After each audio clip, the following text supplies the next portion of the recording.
Hey sweeties, we're back at this again. Hey sweeties, we're back at this again. Hello and welcome back. Hey sweeties.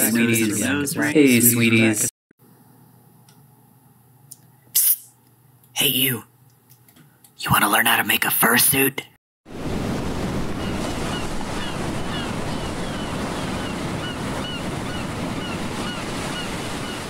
So, story time. Between 2021 and 2022, I started and completed a tiger fursuit that went on to be called Splendid. The owner of Splendid, from what I understand, is very active in the furry community, regularly goes to conventions, and even started me a maker tag on Fur Tracker, which is, hey, look at that. That makes me happy. I've made a lot of other fursuits, which you can check out here on my YouTube channel. Just click on the little profile dongle and maybe like and subscribe, and it'll take you 2 seconds. It's totally worth it, I promise. But I think Splendid is probably my most widely recognized suit. He started out as a design collab between myself and another artist on Instagram named Prime Shiba. Prime sent me an old foam base that they had started but never finished, and then also came up with a design for the head.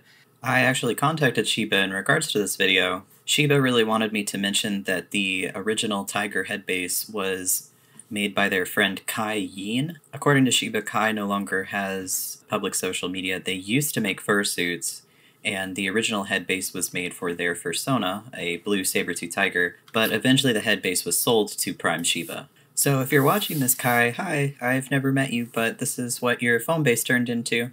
Hope you're doing well. I also want to say that Prime is non-binary and they use he/they pronouns, so I may go back and forth using those two throughout the video. Our idea for the collab was that some amount of proceeds would go to charity, and they did, which was lovely. Splendid was unique in a few ways. I prefer working with fleece, so the bulk of this head was in fleece, but I did branch out and do some prominent bits of him in faux fur, which was not something I was in the habit of doing at the time. But I'd say that the most unique thing about this whole project was that I recorded nearly every step of the process. It ended up being a 12-episode long situation over on TikTok, not including all the additional promotional footage I took. I mean, I'm looking at my video editor right now, and there's like 37 minutes of content. This video is going to be long. Hopefully not an hour, but long. I am so deep into this, I didn't realize how labor-intensive this was going to be. Bro, I'm so tired. My back hurts. I've been at this for a week non-stop. When will it end? When will it end?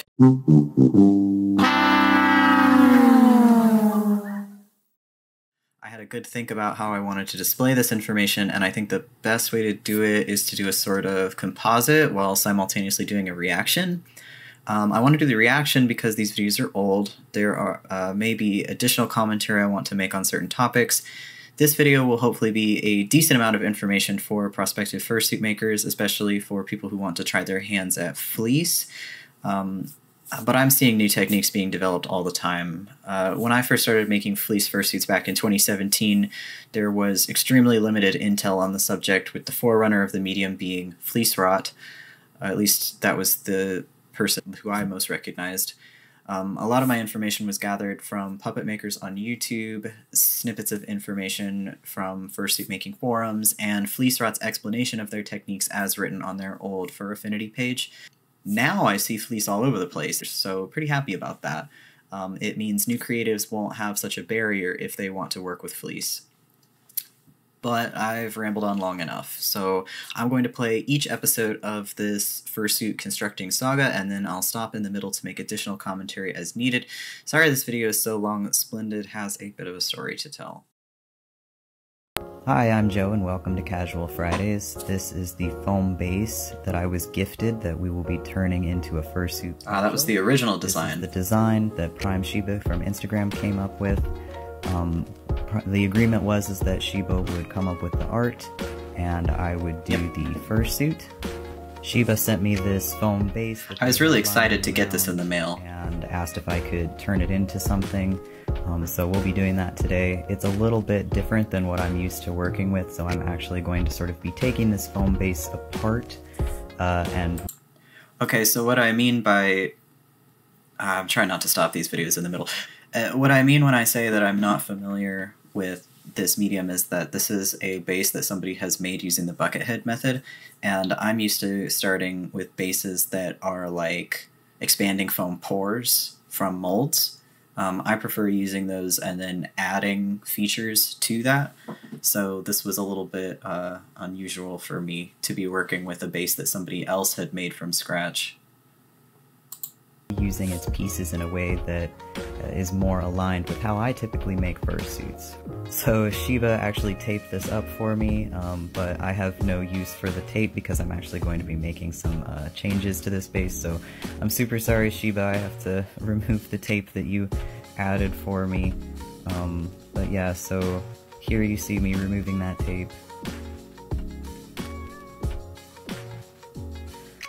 Right here, you see me pull out a needle. Yeah, I was a little There were a couple concerned about that. I ended up finding 3 of them in this. But I did find them all. Yeah. It was such a delicate piece of foam. I had a lot of trouble pulling the tape off. I was worried I was going to rip the whole thing apart. So after the duct tape was removed, I went around and just sort of gently squeezed all over the base as a way to try and find any other needles that may be left in the base. Since I'm going to be dismantling this base, I'm going to have to look at all of the pieces very closely to make sure there aren't any more needles. I found 3 in total. And then I'm going to be removing the fabric, the fleece, or the minky, and the felt off the surface. These were added, I assume, to make the surface of the base smooth, but I don't need that. And I've used this technique before as well. Making bases smooth. So this base is going to be used as part of a Stop Asian Hate charity. We have not decided what charity we want to donate to. When the costume is finished, we'll be auctioning it off, and then a lot of the proceeds will go towards... oh, here I'm using some fursuit spray. I'm actually using some matcha scented fursuit spray just as a way of sanitizing the foam. But yeah, so feel free to check in on this. This is only part 1, and I'll be updating as time goes on.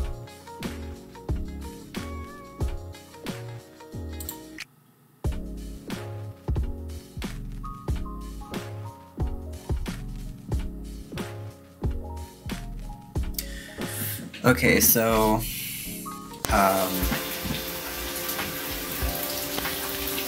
was very excited to get this package in the mail. It contained a tiger head and then a foam head base, which Prime had stated was supposed to be a bat. I actually went on and altered that foam base and turned it into a weasel fursuit, which did eventually sell. The character was named Pony the Weasel. Now, in the previous video, you see me spraying the foam base with fursuit spray, with scented fursuit spray, which is like a sanitizing antibacterial product. It's basically alcohol with scent. But in this next video, you're going to see that I actually give the foam base a bath. Every time I get boxes that are sent to me from customers, the interior of the box always smells like the person's house that it came from. That's not a bad thing. It's like your house, and it's what you live in, and it's what your house smells like. The items I was sent were all clean, they were stored safely in plastic bags, so that was all fine. And normally I don't mind that kind of thing because usually when I get items from customers, it's for the purpose of using those items that they sent me to make something for them. But since Prime had sent me this box out of the kindness of their heart and was basically just like, keep this. And I knew that these items were going to eventually be made up and sold to somebody new. That, coupled with the fact that the base had already passed through so many hands, I was just like, no, we should just wash this. We should just go ahead and wash this. And you'll see me doing that here in this next clip. Also, before I forget, you're probably curious about how I washed this. I mean, you saw me just like toss it in my tub. I sanitized out my tub before I put the foam in. I did a little bit of like a bleach water solution, and then I rinsed it out real good. And so the inside of the tub is like sanitized. And then for the foam cleaning, I used an unscented detergent, a gentle unscented detergent. And I just like squished it into the foam. There are other videos online that you can check out for like how to wash a fursuit head, and that method it usually involves a lot more work than just tossing it in the shower like you see there. But since this was just a foam base and not like a whole head, I didn't have any qualms with just completely soaking it, which is not something that you should typically do with a fursuit.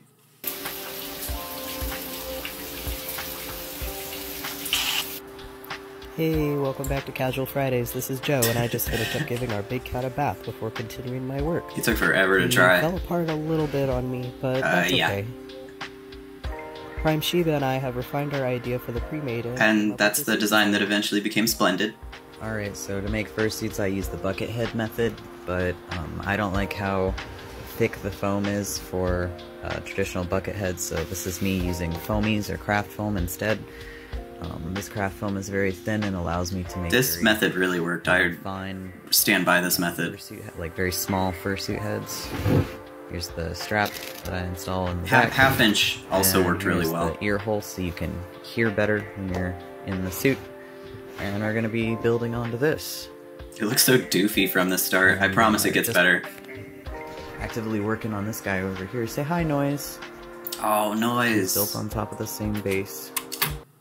So this is what Noise eventually becomes, and you can check out, I did. I have a showcase video of him on my YouTube, so you can go find that. After constructing my thin foam bucket head base, I started dismantling Prime's foam base in order to piece together how I want the head to look in my I style. really liked the shape of the muzzle. I wanted to try and keep The it. most important part to me. You'll see me removing pieces, adding new pieces back, and then cutting to a smooth finish.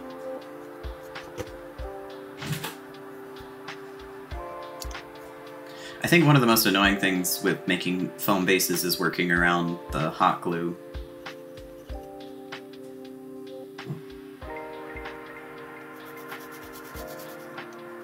I would not recommend doing that knife technique. I'm not a safe human being.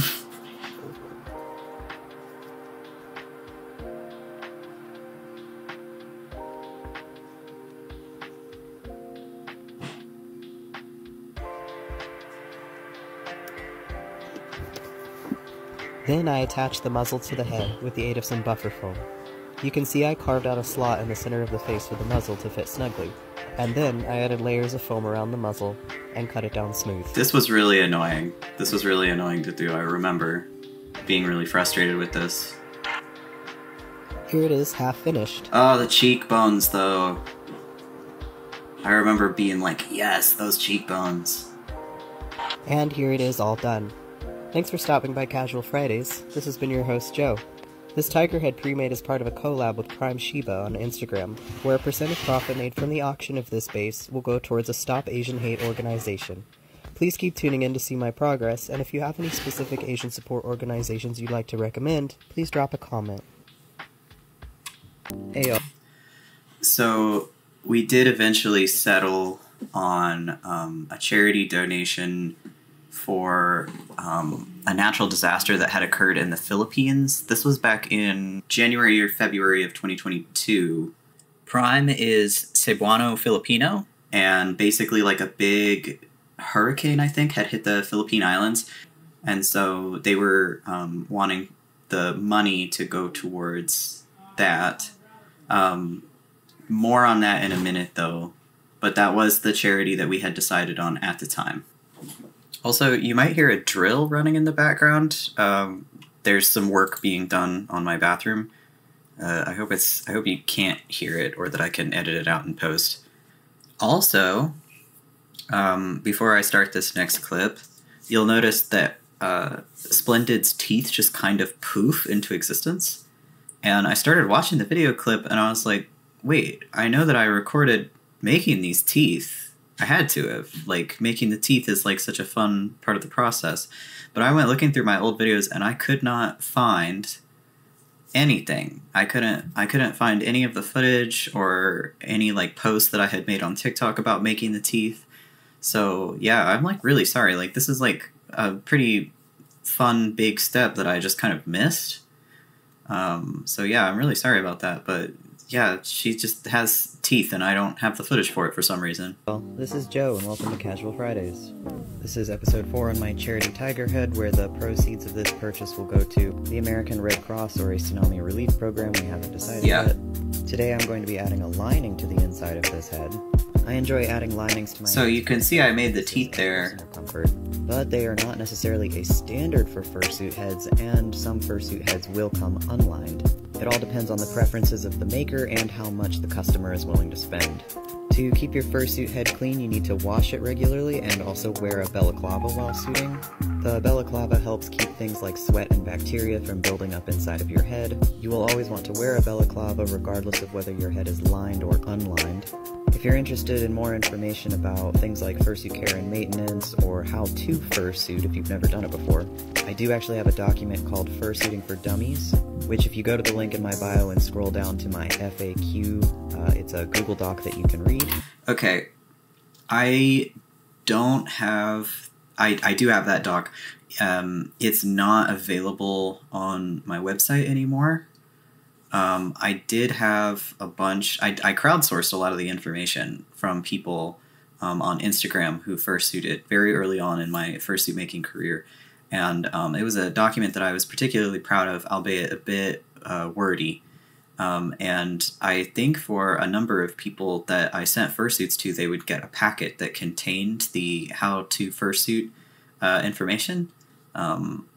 So, like, if you are interested in seeing that document, I'll try to remember to put it in the comment section below. If I forget, just drop me a comment and say, hey, where's the link to that document about fursuiting for dummies, and I'll add it to the video.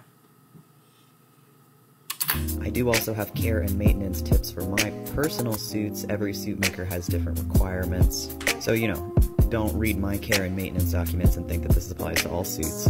After going off on that long and semi-unrelated tangent, let's talk a bit about what I'm doing. Right now I'm cutting out the duct tape pattern I've just constructed and placing it on packing paper. Lots of people use newspaper. And then I'm tracing that pattern onto neoprene, specifically 1.5mm scuba neoprene from fabric.com. It's a thicker, almost plush kind of material with a smooth surface, and it makes wearing the head super comfy. I'm also cutting out the pieces for the mouth, which I'm just using fleece for. I want to point out that though I use a sewing machine for a lot of the work I'm doing here, it's not impossible to make an entire fursuit head by hand just using hand stitching. And I stand by that. Admittedly, it'll take a much longer time, but if you don't have any sort of access to a sewing machine, it is possible to do. So it is possible to substitute all the machine sewing you see here with hand sewing, provided that you have a good understanding of what types of stitches to use and when. A good example of this is I actually use a zigzag stitch to stitch the fleece and the neoprene together. This is because both fabrics have a stretch to them, and the zigzag pattern will allow some leeway for the stretch. Also, I'm super sorry about the bad lighting that these videos have. I did have a ring light. Making a lining is so satisfying, but they're so annoying to install because the inside of the head is concave. By checking out my Amazon wishlist, which is also in the link in my bio. The list is comprised of things. So I have to like glue into a concave shaped there is a cute little heart shaped object on that. So if you want to support me, that is an option for you. I didn't film myself gluing because frankly it's a really stressful process, and I have to be very vigilant to make absolutely sure the interior is smooth. Man, and there's still always bumps on the inside. Hot glue and spray adhesive, which I will go into further detail with in later episodes. Thanks for watching. Welcome back to another charity. Whew, there's so much information packed into each little video. When I first filmed these, I did not use any like video editing software outside of TikTok. So like I didn't know that CapCut, for example, was a thing. And I was just basically like importing one really long ass video into TikTok, editing it in TikTok, voicing over it in TikTok. It was awful. And I was constantly like losing footage and stuff like that. So honestly, maybe that's why I don't have the teeth footage anymore.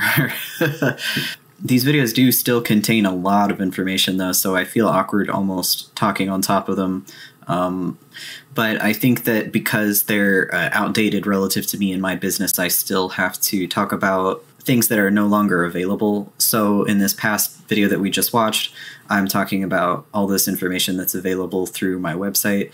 I still do have a website, but the Fursuit related portion of that website has officially shut down. So my TOS and FAQ and everything like that will eventually become a Google Drive situation, I think. I think I just want to like take everything and put it into my Google Drive and just like drop a link for that. But I don't have that set up as of the time that this video has been published. The Tiger Head process video. I'm Joe, welcome to Casual Fridays. This is going to be probably my favorite part of the process because it's very low stakes. Basically, we're going to be creating the pattern to fur the outside of the head. So this is the most important part. They are mostly fleece. This is where I show you how to make a pattern for fleece. The entire front of the face, but this time for a little bit of... So this is the redesign that we ended up with. The muzzle in faux fur. The pink, yellow, and teal blue will also be faux fur, but everything else will be fleece. Now, faux fur is a very rigid fabric with very little stretch, so we will be making the pattern for it using duct tape. Duct tape captures rigid shapes very well, so it transfers very good to a rigid fabric pattern. So once I'm done placing the duct tape, I draw where all of the markings are going to go, and then where the midline is on the face as well.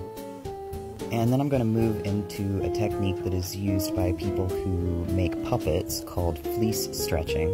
Fleece is a very stretchy fabric, and using a duct tape pattern does not account for that stretch, so if you use duct tape to make a pattern for something fleece, you might end up with something very saggy and misshapen. So to remedy that, we take some cheap, low-quality fleece and we drape it on the head, and then we pin it and smooth it wherever we can, and pinch it, and then trim areas where darts need to be. There's no exact science to doing this, it just takes practice. And yes, there is a difference between low quality and high quality fleeces. Low quality fleeces pill a lot easier than high quality ones. For puppet makers, the pilling is very nice because it hides seams. For the final result of my head, I prefer fleece that does not pill as much, because it means less maintenance and upkeep for the owner. But we will use this stretch fleece pattern to make a pattern for the actual fleece in the future. Here's the pattern all done, and I'll catch you in the next video for when we get to the actual furring of the face.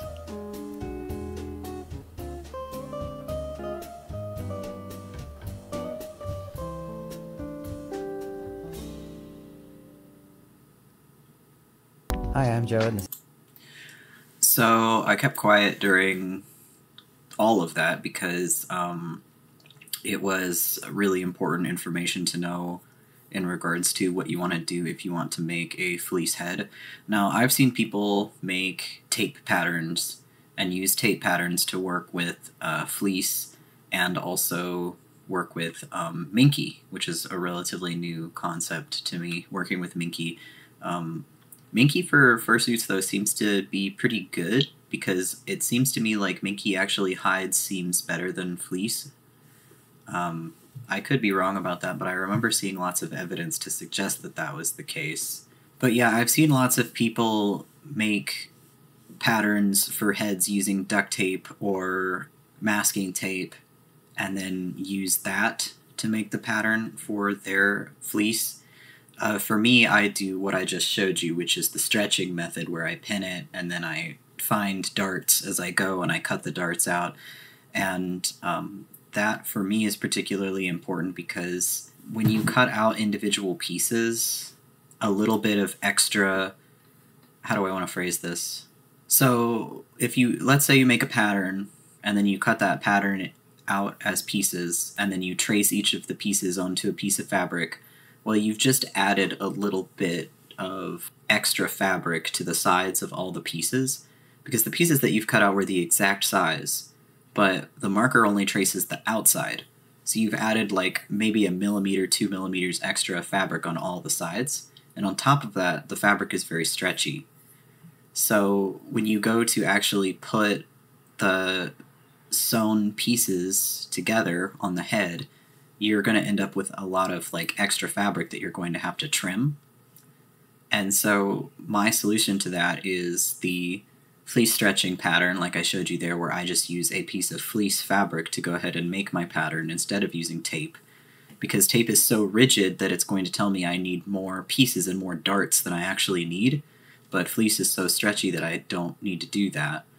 And then on top of that, I literally just glue the pieces directly to the head and then top stitch that instead of sewing before I put it on the head. Because when you work with faux fur hides mistakes really well. Faux fur is one of those things where it's like it's easy to pick up, but it's hard to master. But I think that for fleece, it's just like a learning curve all the way up. And like once you actually get there, you can do really amazing things with it. But initially, it's going to be kind of difficult to wrap your head around. But yeah, so that's why I do this method. And not everybody does it this way, but it's important for me to do it that way because it helps ensure that I get as smooth a finish as possible when I'm applying my fabric. This is Casual Fridays. Welcome to Fursuit Head Crafting, episode 6. Alright, let's We're get starting to the furring process on the head. I'm doing the fleece before I do the faux fur because the fleece requires spray adhesive and I don't want the adhesive to get all over the faux fur. We'll talk more about that in a second. Right now I'm removing our stretched fleece pattern from the base and applying it to the fabric I'm actually using for the face. I'm periodically cutting out details like the eyebrows and the eyeshadow to trace onto the pattern because I want to add those details before attaching the fleece to the head. It's actually a lot easier to add specific color details to a fleece face after the base has already been glued down. You'll see what I mean by that in later episodes. But I like for the eyebrows to sort of stick off of the surface of the face, so I prefer to do applique. Applique is just the process of sewing one piece of fabric on top of another, usually with an embroidered finished edge, and I can't do applique with a finished edge after it's been glued down. So now that I've got the applique eyebrows down, before I add the finishing edge stitch, I'm also doing the markings. So here you see me hand stitching the markings in using a combination of a ladder stitch and a Henson Stitch. Henson Stitch is for front facing, ladder stitch is for back facing. The markings are cut in instead of applique because I want them to be flush to the face, and they're being added alongside the eyebrows instead of in post because the finishing embroidery stitch on the eyebrows needs to be able to go over these markings as well. So here's what I'm talking about when I mean the finishing embroidery stitch. It goes around the edge of the eyebrow, and here I am going over the eyebrow edge. I prefer adding markings to the fabric after it's already been glued to the head because fleece is very stretchy, and sewing before gluing down increases risk of wrinkles. Again, you'll see what I mean in a later video when I go to sew in the stripes and other markings. Here are the eyebrows all done, and you'll see what I mean by the wrinkles. Luckily, with some elbow grease, we can stretch those out. That was very so I'm not annoying gluing to right now, I'm stretch just out. reapplying the fleece to the face to stretch it properly and figure out where everything needs to go. If I glued while I was doing this initial stretch, everything would be an absolute mess. I need to see where everything fits on the face first. You'll notice I even added some additional darts. For gluing, I use a spray adhesive, either Gorilla or Elmer's. I've seen some makers online say that you need to use really heavy upholstery spray adhesive. I can tell you with absolute certainty that that's not the case, and using upholstery adhesive can be really harmful for you. As long as you spray the foam base and the back of the fabric for extra adhesion, you should be good. So I unpin, I pull up sections, I glue, I press down, I smooth. Sometimes I wear gloves to keep my hands from getting sticky, and then remove the gloves to smooth down the surface of the fleece. Here's what it looks like all glued. We will be stitching all of these exposed seams in a much later video. Stitching everything down is one of the last things I do after gluing, and yes, it is all by hand. Not every maker does it this way, but this is how I do it. Thanks for watching. Drop a like and subscribe. Hey guys, so let's take a...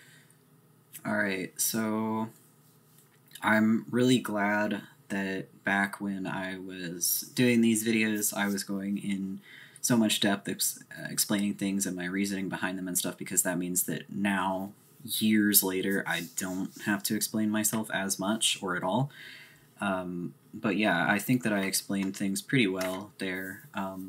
The big one was like adding markings in post after certain things had been stitched in, but then immediately you see me adding markings before gluing it down, like what which is like the antithesis of what I said previously, but then I explain why I do that, and it's because I want to put an embroidery stitch on the top of the eyebrows.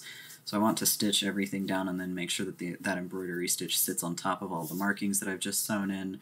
So that's good. And then at this point in the video series, we have hit the end of... we have officially hit the end of the video collection where I was pretty much editing in TikTok. I mean, I think the first 3 videos I was editing exclusively in TikTok, and then subsequent videos up to this point I was maybe editing in CapCut, I can't remember. But then now, I think after these next 2 videos, all of my videos will have been edited using Adobe Premiere, which was just a lot easier for me because I was just able to film everything, slap it in there, and then in and out individual sections to get videos of specific lengths that I wanted to have for TikTok.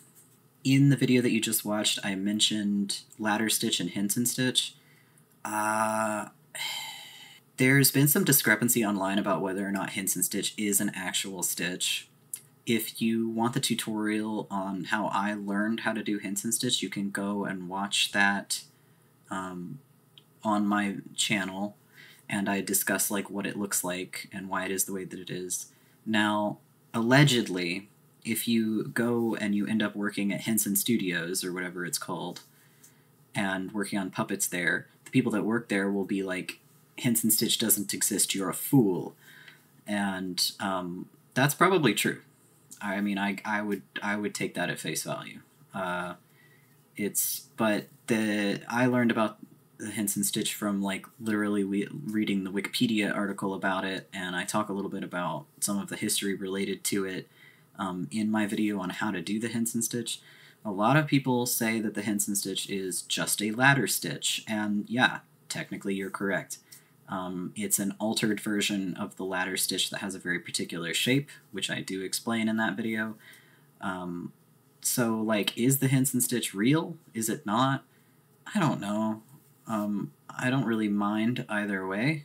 I have found the reality of the situation is that whether you use Henson Stitch or just a regular old ladder stitch, because I would consider the 2 techniques somewhat unique, depending on which one you use, it doesn't really matter as long as the stitches that you make are really, really tiny.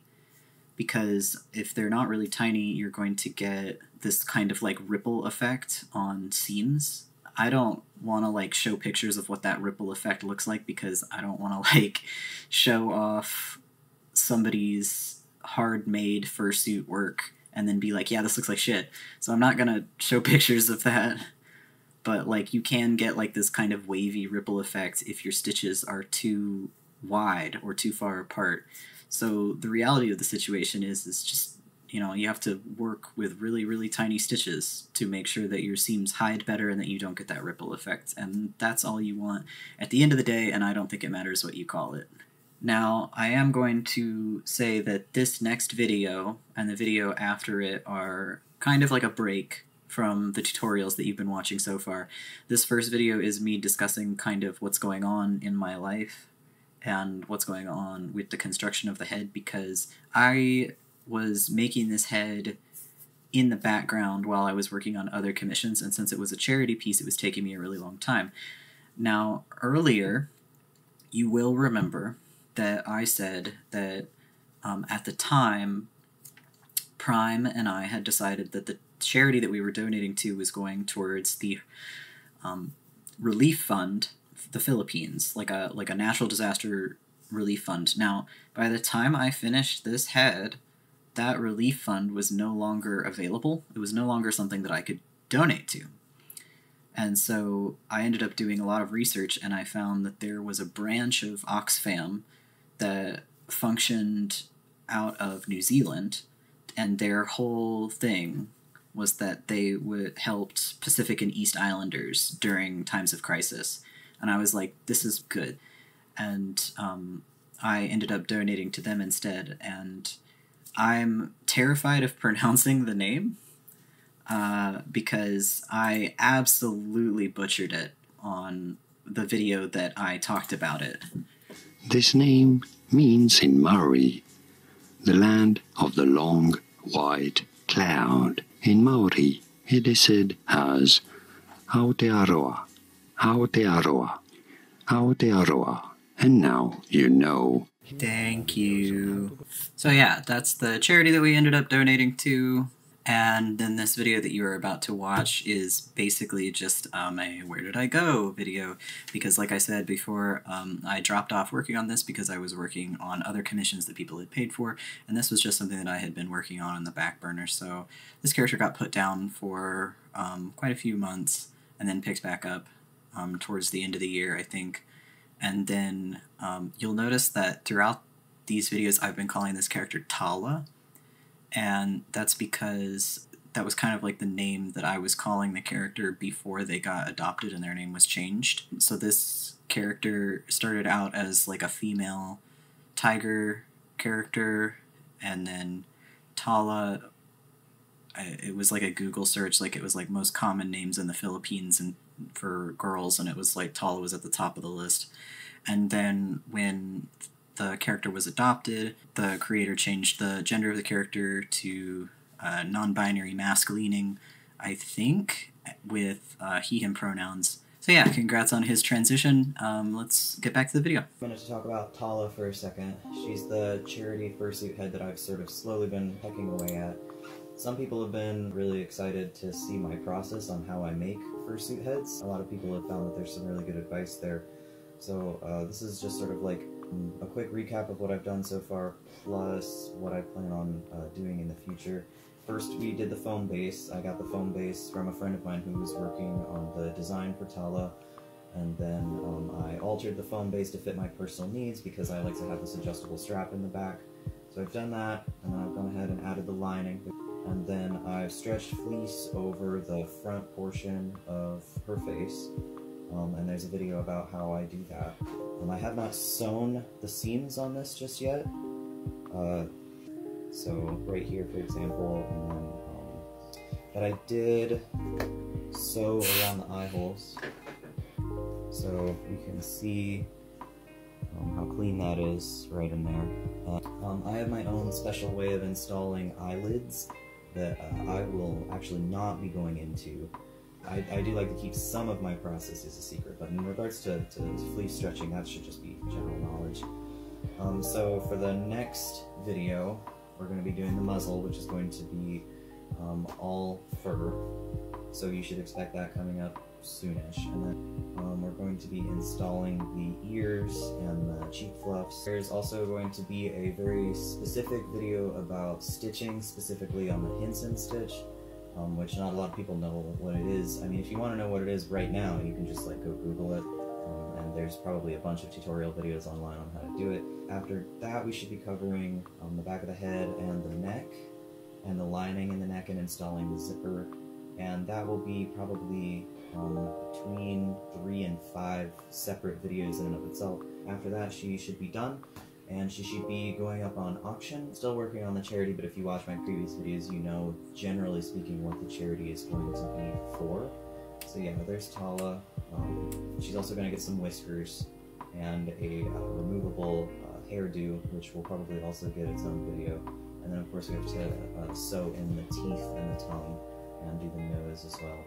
It's just like, look forward to that. Hopefully I can get her finished pretty soon. Any questions that you might have are probably already answered in any previous videos regarding Tala, or in my FAQ, which can be found in the link in my bio. So please check my FAQ, check my other videos for answers before you start asking me questions, because I guarantee you I get asked the same questions thousands and thousands And of I times. do. So, here's the Every update, day, and still. thanks so much for watching. Even though I'm not as active as I used to be. Casual Fridays present. Okay, so now we're headed into the final cut of videos before I started editing using Adobe. And so I actually finished the head, and I recorded all of this footage, and then I was like, okay, well, let's go ahead and put this head out to sale because people have been waiting long enough.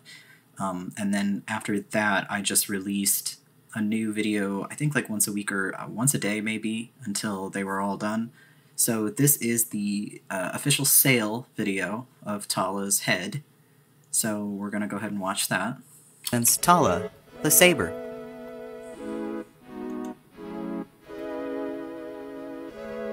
Tala is fully lined with neoprene with an adjustable Velcro strap and a zipper in the back. Process videos for this suit will be released periodically. Here's the range of vision. Comes with a removable hairpiece and a removable nose ring. The nose is pickable. Available for auction on the dealer's den. Starting bid is $1,500. Additional money made after that amount will be donated to Oxfam Aotearoa. There you go. Further info about the charity is available on the dealer's den.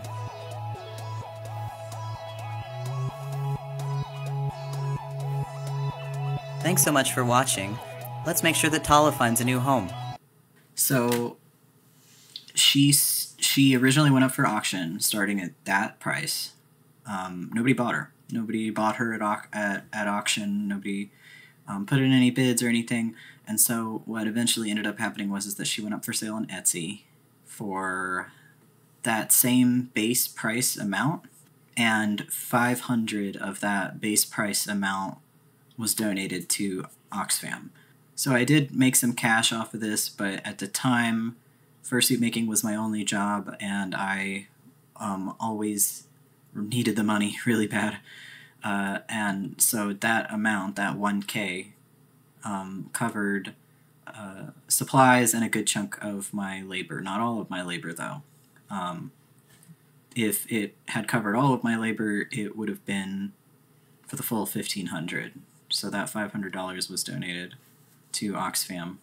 I am still sad that she didn't sell on auction. I think that would have been a fun thing, but I just don't think that my reach was big enough, or that the interest was big enough for people to want to bet money on her. I just don't think that I was that well known of a maker, and I still don't think that I'm that well known. I also want to clarify that in between the time of my starting the crafting videos and finishing Tala and posting her up for sale, Sheba and I kind of stopped contacting each other about the project. Sheba was going through some really personal stuff at the time, so I was really just working off the foam base and the character art that they had provided, the sketch. So I took that character art and I went ahead and made a body for the character, and I made this character sheet. And then when Splendid finally did sell, I got back into contact with Sheba, and Sheba drew the owner a badge. So this is the badge that Sheba drew for them. I would still consider this a collaboration, but along the way it very much became like my project. And I'm just, I am of the habit of starting things that I finish. So I said I was going to do it, I'd started it, it was going to get done, it got done. So now we're pushing into the remainder craft videos of what the rest of Splendid's head looked like. Hey, sweeties. I know it's been a minute. But let's get back into finishing up this fursuit head project. Today we're working on the muzzle, so you see me cutting off the duct tape pattern pieces and putting them on a piece of paper. Before I get started on the bulk of the muzzle, we're going to be doing the patch of skin that goes from the nose down to the opening of the mouth. I'm using a combination of hot glue and spray adhesive for this. I typically use hot glue in the crevices for a better shape. And now that that's glued and pinned down, you see me sewing it to the roof of the mouth using a Henson Stitch. I use the Henson Stitch for literally everything on my suits. You can check out how to do it on my page. I did make a tutorial on how to do Henson Stitch. Here I'm taking the rest of the muzzle pieces and tracing them out onto faux fur. I usually do my faux fur in one big chunk and then shave it like this. I just prefer to do it this way. Not everybody does it this way. A lot of people usually shave by individual pieces. This is just faster for me. Once everything's been adequately shaved, I cut all the pieces out. I went ahead and did the chin off camera just because the chin is pretty straightforward. Our next big concern are the cheeks. Looks so good. What a great shape. So for the cheeks, I'm actually going to do an applique to match the design. You've seen me do applique before for these videos. Basically, I'm going to take a piece of fleece and pin it to the front, like so, and then we're going to stitch it down. And then we're going to trim around the edge of the fleece.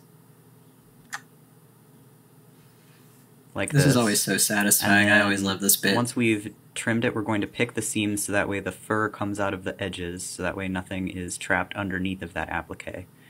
And then once the applique is finished, we're going to stitch up the rest of the muzzle.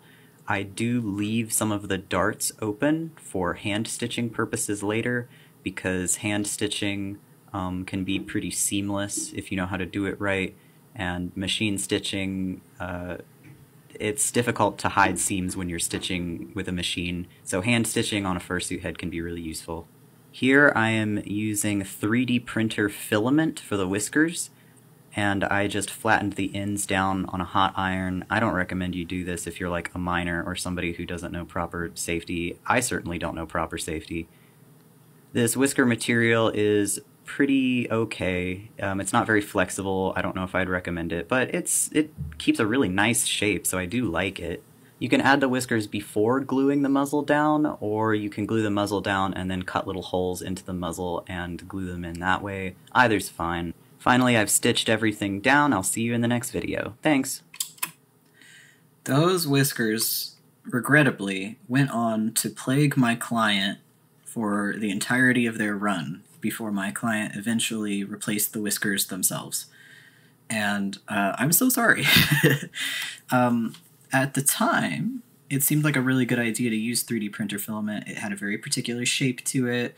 It was of a certain hardness that I thought looked really good. Aesthetically, it was great. In terms of it being able to survive a good wash, not so much. So don't use 3D printer filament for whiskers. Don't do that.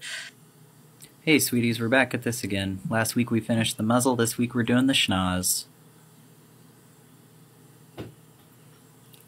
So I've used this foam placeholder for the nose so I can get a good idea of what the size is going to be, and I'm going to trace it onto this piece of paper, and then after I trace it I'm going to refine the shape a little bit more. And a little pro tip, if you want things to be equal and even on both sides, you just fold it in half. And there's the finished nose. Now I'm going to draw the nose on the paper again, and this is for the top of the nose. So as you can see here, I'm adding darts, so that way the nose will have more volume when I finally do sew it all together. So here are the two separate pieces, the top and the bottom. The top has the darts. We're going to lay that out on our fleece here. We're going to trace them out, draw our seam allowance, and we're going to cut out. And now what I'm doing is I'm making the nose ring that will go around this character's nose. The nose ring will keep its shape using a piece of wire. So here's what the pattern for the nose ring looks like. And we're going to use this nylon spandex fabric. I think I had to zoom in here to this day, I'm horrible at filming. And we're going to trace the shape on a the chunk of this nose is probably one of my more favorite parts of this so suit. Here's the top of the nose with all the darts sewn. It just ended up being so clean looking. And now we're going to sew the top to the bottom.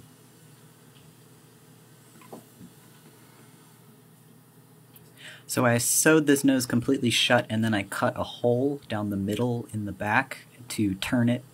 So this is what it looks like unstuffed, just flat.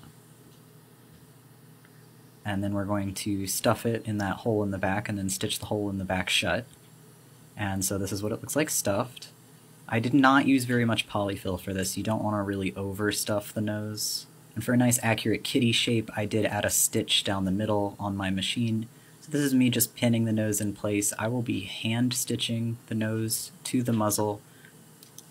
Now we're going to go back and we're going to do the nose ring. So I'm going to stitch around the interior when it's this big solid piece. This material was so annoying to work I'm going to with. go back and I'm going to trim it. And then I'm going to stitch up some of the outside edge. And then I'm going to turn it, leaving a section of that outside edge exposed, and I'm going to have to hand My stitch machine that did not shut. want to take to it. My thread didn't want to take to You it. can see me doing that after I've stuffed it. So here's what the nose ring looks like finished. And there is that piece of wire that's in there as well. And now we're just going to stitch the outside edge of the nose so that way it stays hollow on the inside and it's pickable. Thanks for watching. See the next video. Hello. I don't know if the production value, if you can tell that the production value went up a little bit on these videos. Things aren't as fast, they're not as crazy. I'm kind of covering all the little details bit by bit as making this comes to a close. Now, the nose that I made was inspired by Curlworks. This is their Etsy shop, so you can go and find them if you want. They have a cat pickable nose pattern, and then they also have a dog pickable nose pattern. I did not buy either of these patterns. I was just inspired by the look of them to sort of recreate that in my own way.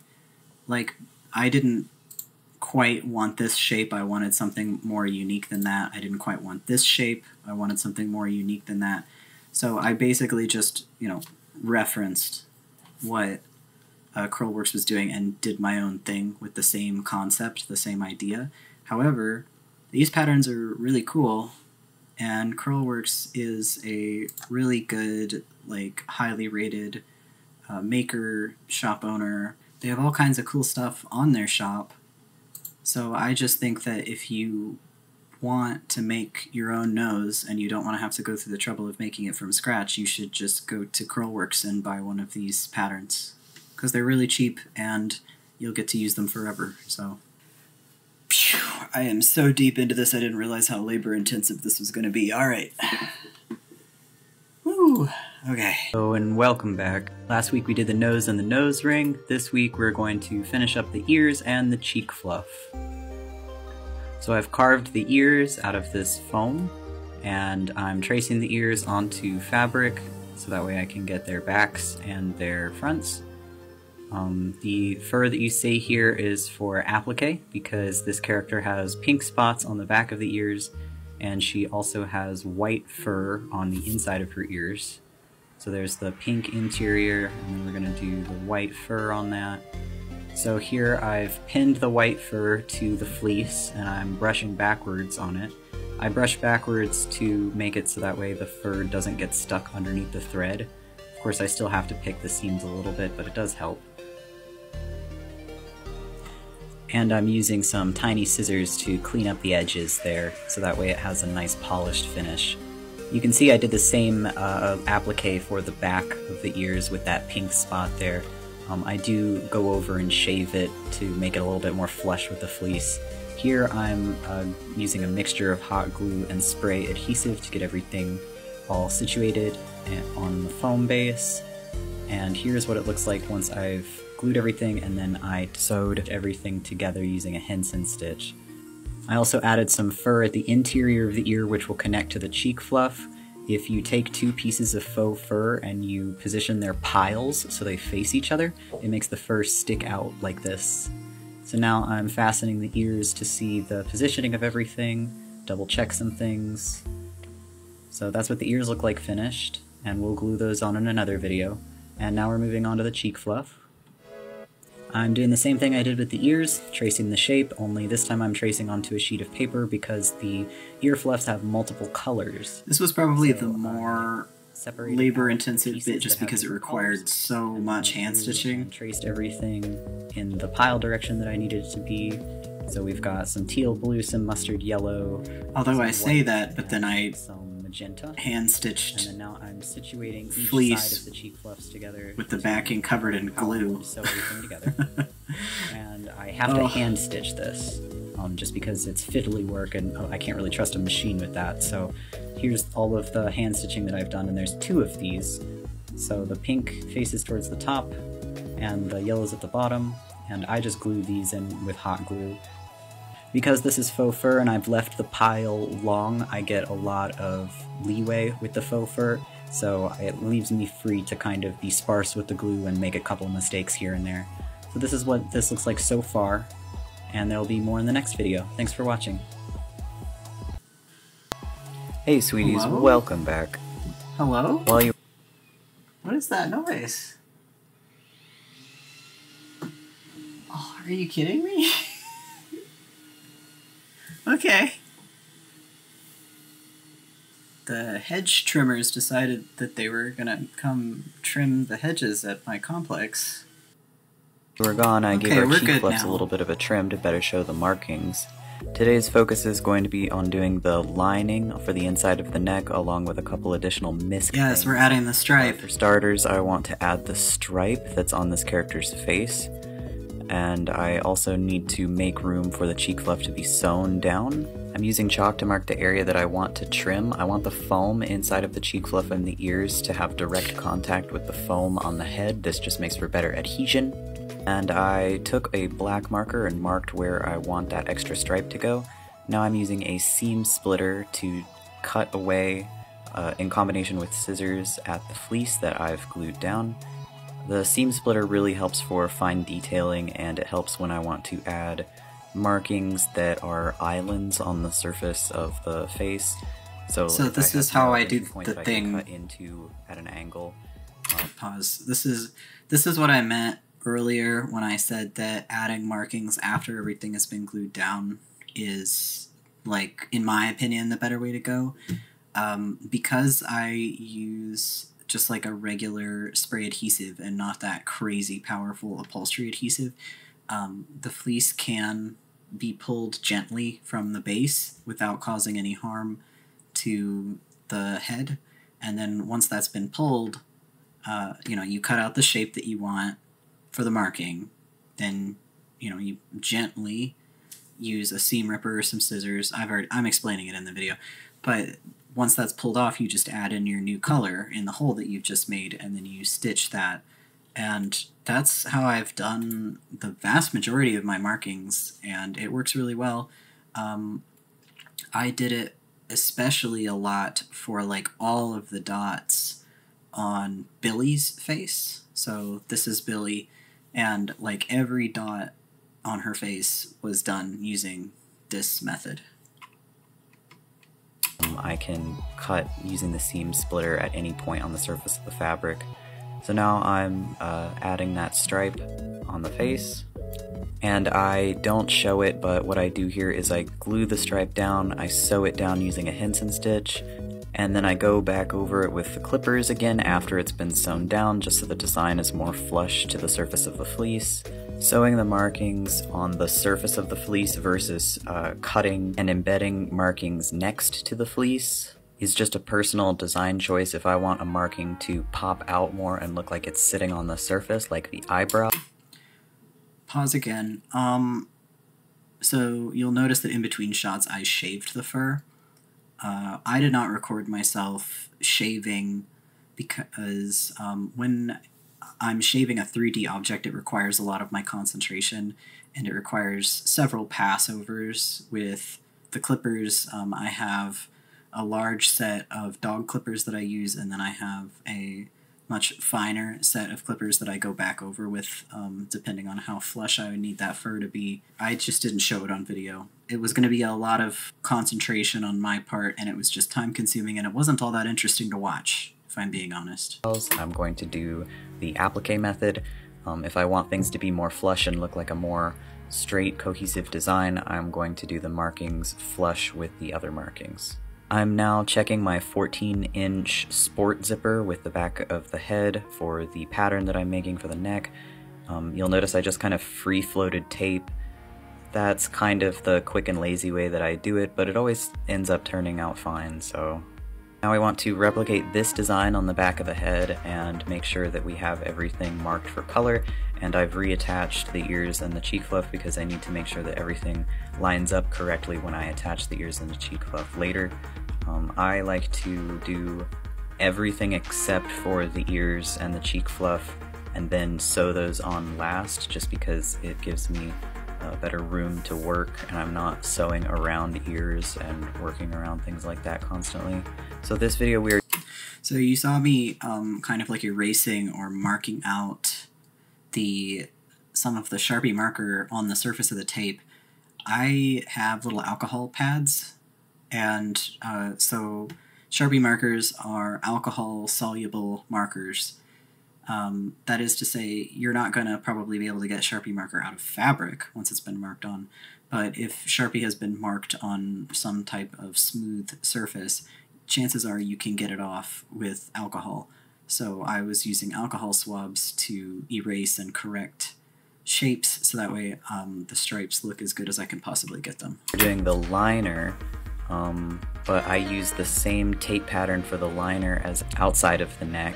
I just make separate pattern pieces, so the paper pattern pieces are for the inside of the neck, so here's all the pieces lined up, and here's what they look like sewn together. Our seams are facing outward, so that way the inside is nice and smooth for the wearer. Thanks for watching. I'll see you in the next video when we do the outside of the neck. How's it going? It's time to finish up this neck. Last week we did the liner for the inside. This week we are doing the outside. It's pretty straightforward. It's pretty much stuff that you've kind of already seen in previous videos. It's just cutting pieces and sewing. The big part of this video is just sort of prepping and putting the inside liner and the outside part of the neck together, and then prepping those pieces to add the zipper. So here's the top piece done, and we've just sewn those together by hand. There's the bottom piece, also sewn by hand, and there's the very bottom piece. The exception to the hand sewing rule is the applique of the dark stripes that I've added at the bottom there with a sewing machine. So this is what the inside looks like. So just lots of teeny tiny little stitches holding that I'm really proud of the neck. And we're flipping that so over it took a now, long time. so that way we can put the liner from the neck on there. So I'm brushing up at the bottom, so that way the fringe at the bottom stays inside, and then I don't have to pick seams as much once it's all done. And we're pinning that liner down, and we're going to bring that over to the machine, and we're going to run that through the machine. We're going to go all the way around, just like that.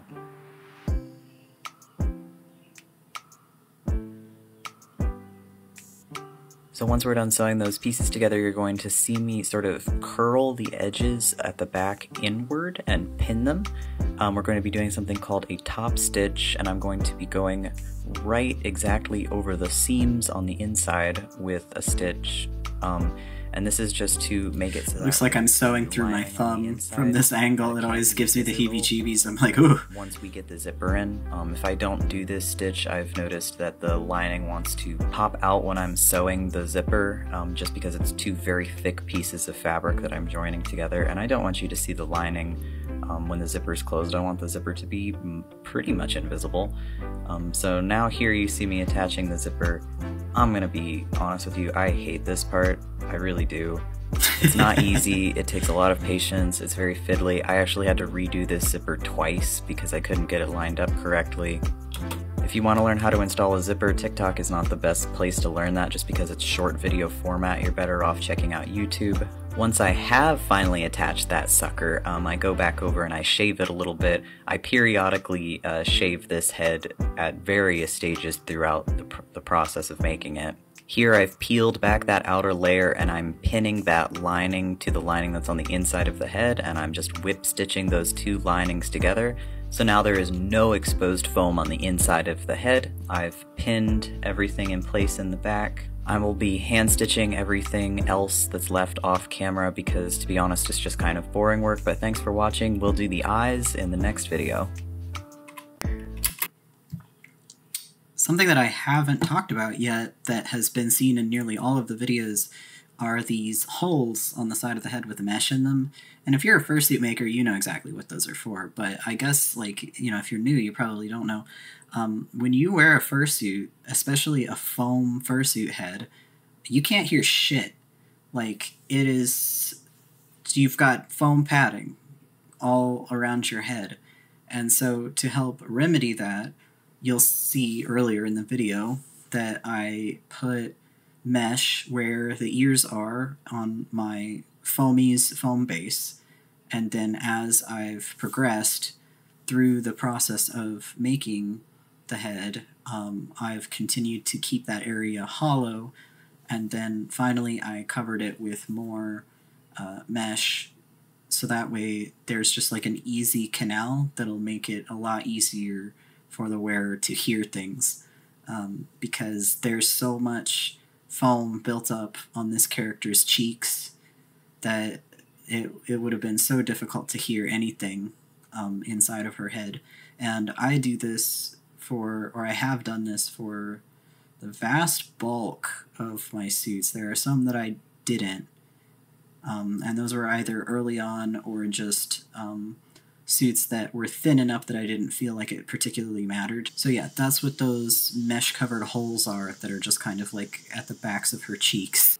You'll notice that I've done eyelids, and I'm working on like a hairdo situation. I will not be discussing how I do eyelids, because that's kind of a company secret, and adding under eye bags is like my calling card for the suits that I make, so they're non-optional. Every suit head that I make has to have the under eye bag. I'd rather not share this particular part of the process just because I gotta keep some things close to the chest. I do want to talk a little bit about that. Now I'm just kind of like, I don't care. Like, now I'm just focused on making this kind of stuff accessible to people for the most part, because I'm just like, well, if you want to learn how to make it, you shouldn't have to struggle. You should just be able to find that information easily. And I struggled so much learning how to make all this stuff that I felt protective of the information that I had gathered. And I also felt protective of stuff that I had developed on my own. But people make 3D eyelids like all the time, and there's a bunch of different ways to do them.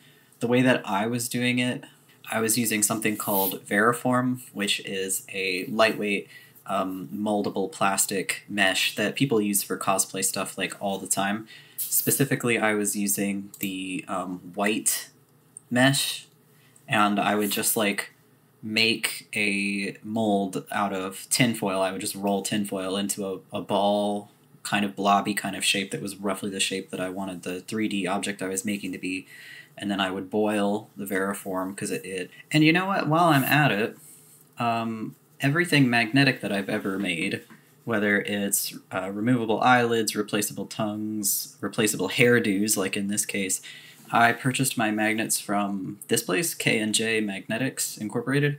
Rare earth magnets are like really strong and powerful, and they're really good to use for these types of projects because they hold on for dear life.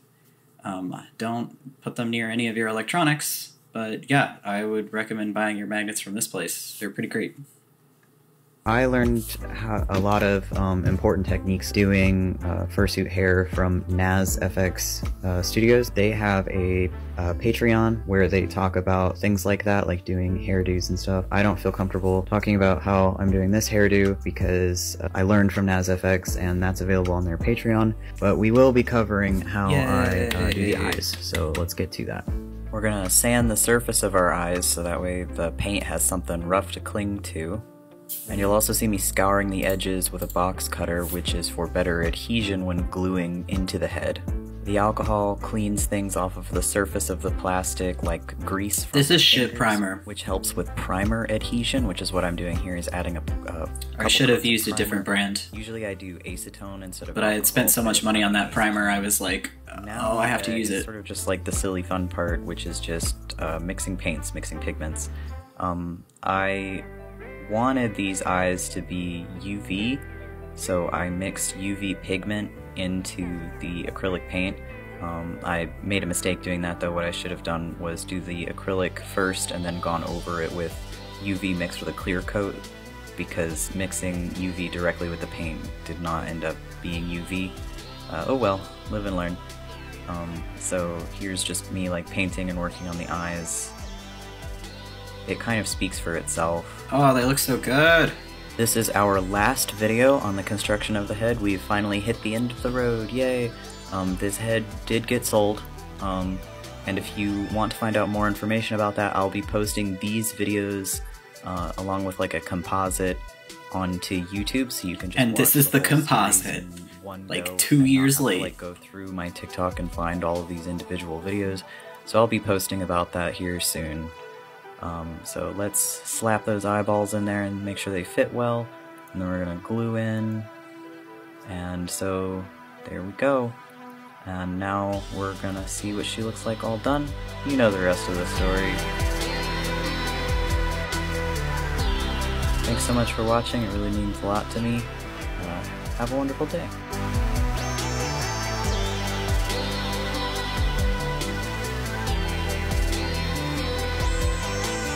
Yay, yay. Okay, that's all done. There's still more to the story, though, because the person who purchased the Splendid, came back to me, I want to say, like, I don't know, like 8 or 9 months later, and was basically like, hey, I really like this head. Can we turn it into a partial? And I was like, yeah, dude, absolutely. So I actually went on and made feet, paws, and a tail for this character. I did not make the bodysuit, but I did design the feet and the paws with a bodysuit in mind. So one day, when the buyer gets a bodysuit, probably not from me, bodysuits are a lot of work, the bodysuit will fit really well with the paws and the feet. Hope so, anyway. So yeah, that was it. This was our whole adventure. Thank you for coming with me on this journey and watching this whole video and listening to everything I had to say. I sincerely hope, like, you know, you got the information that you wanted to get, or at the very least you had a fun time watching everything. And I hope you have a great day. And I am going to go take a nap. So bye-bye.